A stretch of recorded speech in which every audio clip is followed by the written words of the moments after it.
You need a shed. Should you get a kit from Home Depot or build one from a set of plans? I go through all the pros and cons of shed kits and the results might surprise you. Hola! I'm Mike, and what did I do now? Built my own shed. I spent a year thinking about this shed before I even broke ground, and I thought of all the options: shed kit, shed plans, or even having it built. Because I had a height limit, I designed my own shed. But it was certainly an option to get a set of plans and modify the height. So, you want to build your own shed, but you're concerned you're not quite the DIYer that I am. I haven't built a shed kit, but I have gone full-blown investigative reporter and researched all the different brands, reviewed their manuals, watched dozens of videos, and did a deep dive into hundreds of reviews and Reddit posts. But first, what are we comparing them to?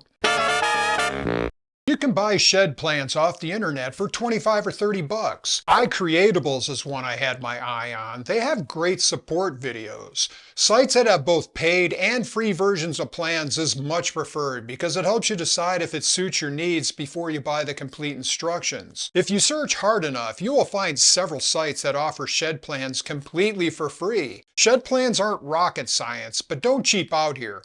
$30 is a small percentage of a $1,000 project. Another alternative is to not even do it yourself and have it built. Most sheds at Home Depot have an installed option, which is similar to Tough Sheds, who are the most widely known custom shed installers. You choose your size, pick your options, and get your quote. Having a shed installed is not without its downsides. It doubles the price. Professional installation will not make a cheap kit better. Scheduling can be grueling. There are numerous accounts of delays and reschedules. The quality of the crew is completely random. Hey, coming right up there.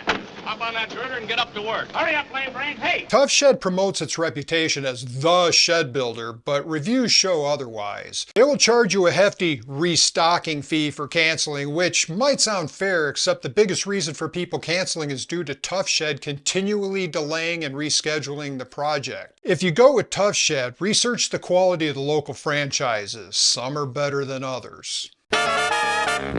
Kits don't actually come from Home Depot or Lowe's or Menards. They come from third-party shed companies. This is important to know because some have better customer service than others, and this is critical for kits, as you'll be asking questions about fitment and having to go through a process to replace warped or missing wood. The four major shed kit brands are Best Barnes, Little Cottage, Heartland, and Handy Home. There are a lot of others, usually in the upper tier category like Easy Fit or Amish Sheds. These are considered premium sheds and generally cost twice as much. Of the four value brands, Little Cottage is a standout with consistently good reviews for clear instructions, usually very good wood quality, and sensible architecture. Little Cottage uses 2x4s for studs, spaced 24 inches apart. Most builders like 16-inch spacing, but 24 doesn't really sacrifice much in a small structure. The others all use 2x3s and thinner siding than you would normally get from the Home Depot. They use that 24-inch spacing on both sides, but crazier, the back walls use some weird cross construction. It barely looks strong enough to hold the siding together. Reportedly, they feel stable after completion, but I've also read how they've gotten blown down by high winds and wolves. The fun part comes with warped, twisted, bowed, or broken boards. 2x3s are generally lower quality than 2x4s because they are thinner and they tend to warp as they dry. The cheaper kits use that thinner siding, which in itself is not bad unless you consider that it doubles as being structural, like paper making sticks stronger. Make sure this is secured to the ground because it's not a shed. It's a box kite. All the pieces are cut to size, and this is the selling point. You theoretically don't need to use a saw, unless some pieces are wrong or the wrong size or have to be replaced. Then you be cutting, so you still need a saw. What do you mean a power saw is not a good gift for a baby?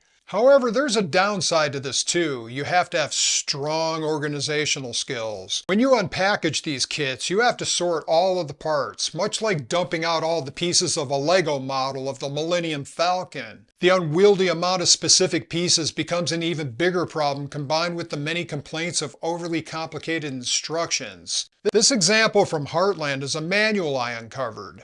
I can see how some might find these complex, although they make sense to me. That said, I wouldn't use the instructions anyway, because, well, you know, being a man and everything. Then there are the reports of things not lining up and giant gaps between the panels. This could be that occasionally the instructions are wrong, or it could be from warped boards, or just as likely it's the result of amateurs just struggling with mistakes or squareness on a project that's pretty high on the difficulty meter.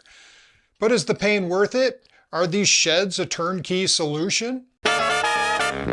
You have to consider a few things, especially if you're on a budget. Most kits don't come with a roof, and not all kits come with a floor. And the ones that do come with a floor can be an additional $500. And they're 2x4s? What? It's reasonable that shed kits don't come with a roof. You want to pick shingles and a drip edge color that match your house. Likewise for the base, as there are any number of shed base types to handle different terrains, elevations, and climates. A cement base doubles as a floor, so you wouldn't even need a base. Kits don't include paint, and paint is expensive. 2 gallons nearly covered my 8x8 shed, and then another gallon for trim, and then a half a gallon for primer. With rollers, that's $200. By the way, when I buy those, I always get them from the top shelf, because I'm a higher roller. You suck! That was a bit harsh. The kits come with nails that bend and screws that break. I've seen videos where the shed is built with these cheap fasteners, but it makes me cringe. I would advocate that all fasteners are replaced with higher quality. So what you are ultimately getting in one of these kits is boards for the frame, siding, and door hardware. Sometimes you get the OSB sheathing for the roof, sometimes not. So is this a good deal? And is Home Depot even the place to buy it? This little cottage 8x8 shed at Home Depot runs $18.09.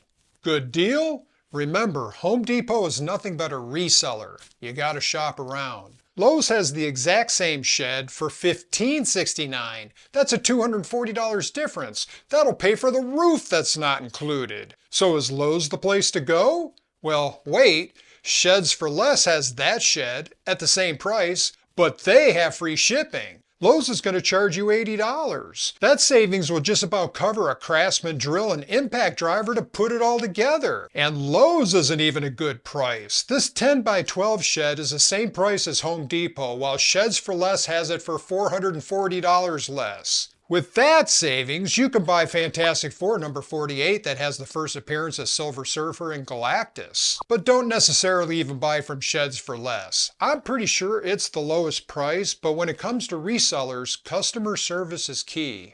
Shop around. So now that we know what we are buying, we can compare. The Sheds for Less 8x8 little cottage shed costs $15.69. For my 8x8 shed, the lumber, studs on 16-inch centers, siding, higher quality trim, and door hardware costs $870. That's a difference of $700, which you can use to buy that Lego Millennium Falcon that I referenced earlier. See? It all ties in. Of course, you also have to get plans, which have a value of about $30, and the pieces are pre-cut, labeled and marked, which can be a benefit or a hindrance. I prefer to have a stack of 2x4s and just cut them to order. There's a quick story I have to tell. I went to a 7-Eleven and put a 6-pack of pink lemonade on the counter. I looked at my watch and told the clerk it was 10 o'clock, and I picked up the 6-pack and started to walk out and told him, time is money. Are you serious? I know. He wasn't buying it either. That's when I realized my time wasn't worth money. However, if your time is worth money, a kit might be worth it over a DIY build. Most people report 2 to 4 full weekends for a kit, assuming nothing goes wrong. Should you buy a shed kit? It depends.